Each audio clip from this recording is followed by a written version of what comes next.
everybody, it's a wow moment. Words of wisdom from Two Shoes. Proverbs chapter 18 and verse 1. A desire of man will cause him to want to separate. Sanctification's not just a fancy word that we use in church. Sanctification means to separate yourself.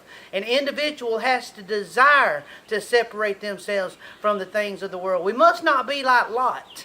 In Genesis chapter 13, Lot pitched his tent facing toward Sodom. And in Genesis chapter 19, he was dwelling at the gate of Sodom. It's a slow fade. And when an individual does not desire to live right, they will walk in folly. They will continue to walk in error.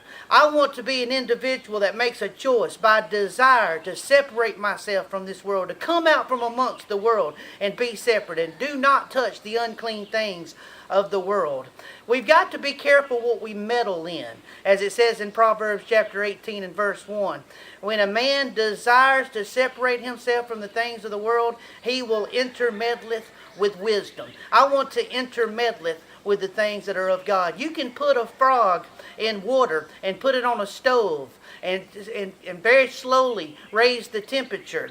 And before you know it, that frog will boil to death. It will not jump out of the pan because it's a slow fade. That's the way sin is. It starts very little, very innocent, but then it begins to be bigger and bigger and bigger. We've got to be careful what we intermeddleth our lives with.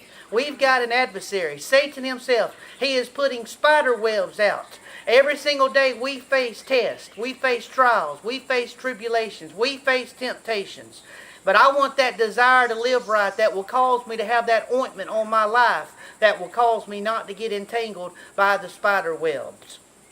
There's a reason why spiders do not get entangled by their own spider webs. It's because they've got that ointment on their body that other insects do not have. May God richly bless you today and every day.